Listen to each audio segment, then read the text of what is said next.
খাবার সামনে নিয়ে সেই দুপুর ১:৩০ থেকে বসে আছি বাড়ির সবাই।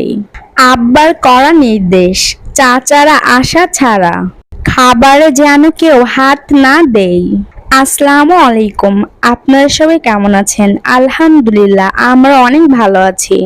এখন বাজে দুপুর ৩টা, খিদে পেয়ে চো চো করছে, তার উপরে সামনে এত লোভনীয় খাবার।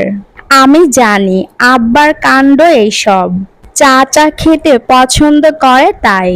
আম্মার শখের হাঁসগুলো থেকে একটি হাঁস জবাই করে রান্না করা হয়েছে। আমাদের বাড়ির পুকুরের তাজা কই মাছ ভাজা, মাছের মাথা আর টক পাতা দিয়ে ঝোল রান্না। আম্মার রান্নার কোনো তুলনাই হয় না। পাশে আবার আব্বার নিজ হাতে পাতা দই।